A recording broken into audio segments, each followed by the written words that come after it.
Groceries, mail, gym. I think I made a list. I hope they have the good green onions today. I didn't even know they had vitamin C. Is that a JBL speaker? Fuck. What was I saying? Whatever, it'll come back. I should be doing chest today. I hope the gym isn't too crowded because... excuse me. Oh, that reminds me. I also needed onions. So does this sound like you? A loud sound out of nowhere makes you angry. Smelling something horrible puts you in fight, flight, or freeze. Do you just hate the big lights? Those sensations and reactions are interchangeable, by the way. Congrats on the sensory overload. This video is probably for you. And you also probably have ADHD or autism or both. You know, the statistics say that if you have ADHD, there's like a 50% chance you have autism. The older I've gotten, the more I've been seeing that. So I wish I could afford to find out, but fuck it. So before we move forward, I want to clarify that sensory overload isn't just being annoyed. Sensory overload is when the brain fails to filter out incoming input.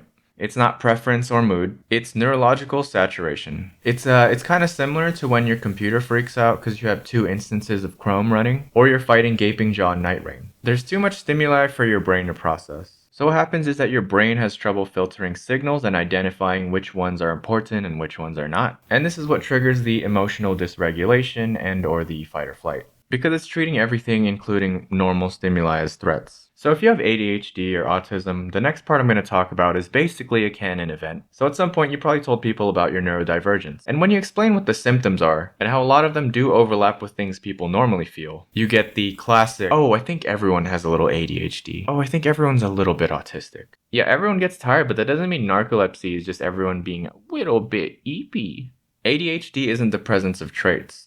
It's the lack of regulation and control over those things. So basically, it's like trying to turn the volume down in your brain, but the volume is stuck on max and someone took out the slider. For me, this manifests through heightened sensitivity to sounds, which has been amplified by my childhood trauma, smells, and also touch, which is kind of fucked because it's kind of like being a cat.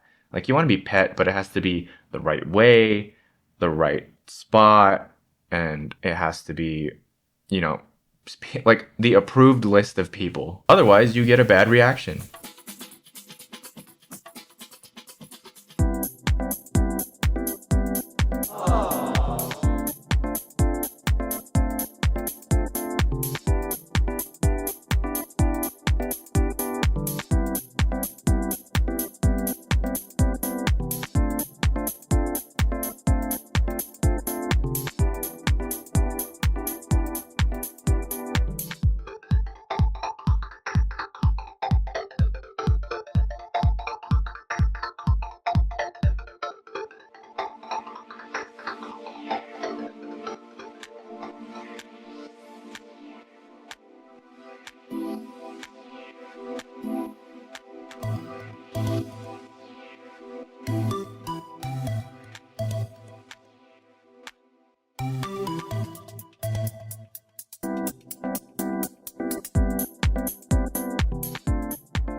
If I'm in public and there's a loud noise, my brain just immediately goes into fight or flight. And that's not just because I live in America. When something smells horrible, it kind of hijacks my brain. And it's like whatever was on my mind gets overwritten.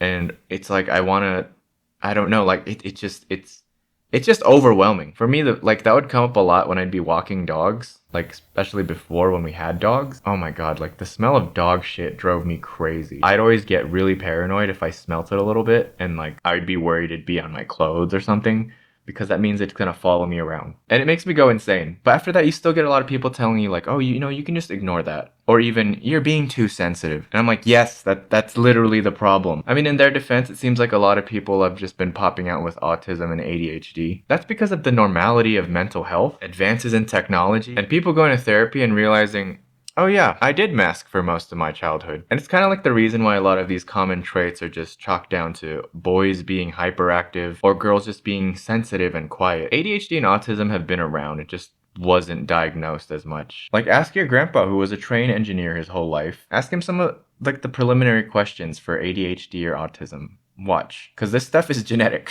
And when I found out, I immediately knew who I got it from. And I was like, Dad, I see it so much. Like, When I found out that it's genetic, everything made sense. And suddenly everything like my dad would do, I'm just like, I kind of get you now. But you need to regulate, you know what I mean? And I was like, one day maybe I'll get my dad to go to therapy. The whole like assignment of these traits to the certain genders and how that's just become like a norm. That's a topic for like a whole nother video. I mean, if it was as easy as just ignoring it, this wouldn't even be an issue. It's literally like telling someone who's depressed to just go be happy. I mean, neurotypical brains are literally wired differently. So naturally, that means the way we process stimuli is different too. And we're kind of taught early on that reacting to sensory discomfort is rude or immature. But especially when you're younger, you aren't developed enough to know how to regulate or process this any other way than usually just having like a meltdown. Because when you're a kid and you're overwhelmed, like what do? They don't teach you about like how to deal with that stuff yet. And usually it's just kind of seen as like misbehaving or like an outburst or overreacting. But really all you know in that moment is that you are absolutely overwhelmed and this is the only way you know how to react. I mean, this obviously comes with a lot of negative social consequences. And this is like one of the main reasons why we would learn to mask in the first place. There's usually a lot of social consequences when you're not masking. I mean, for example, I've discovered early on that if I was genuinely just being myself, people would think I was really weird. And like I am weird, but like weird in a way like they weren't accepting me as I don't know, like I kind of could connect the dots looking back, especially when I got diagnosed. It's like when I was younger, I kind of noticed it's like I don't really have a problem making friends. It's more just like having problems keeping friends when I'm being myself. Mostly in like elementary and like middle school, but after that it was like a slow journey to finding people who were actually like cool and like didn't care if I was like masking or not, especially about like interests or just how I feel and process stuff. But the masking is like a thing done for survival and it kind of just stays with you. So as you grow older, it's kind of like one of those things you need to unlearn from your childhood because that stuff adds up. Like that's masking is one of the reasons people burn out so often if they're like neurodivergent. Because most times it's like people describe it as like trying to put on the skin of a normal person, whatever the fuck normal's supposed to be. It's a performance. It's basically you're doing a performance for everyone. And that's why it means so much to be able to be with people who don't make you feel like you have to put on that performance, you know?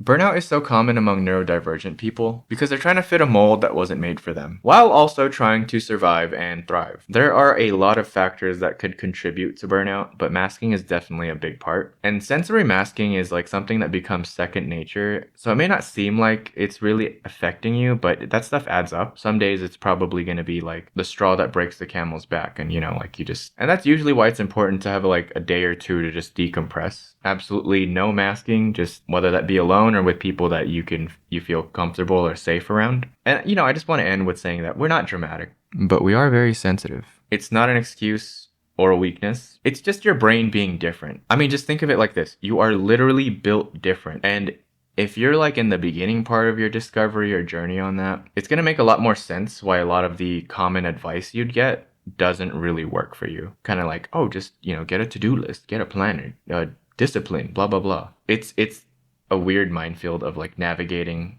and trial and error a lot. Sometimes things people suggest you will work, and then sometimes obviously they won't. It really just depends how you can integrate it with how you best work. I digress. But thankfully in the world we live in today, there's a lot of things to help deal with these issues like noise canceling headphones. So find your healthy ways to cope and don't forget to decompress. But I want to know what makes you guys go into like sensory overload.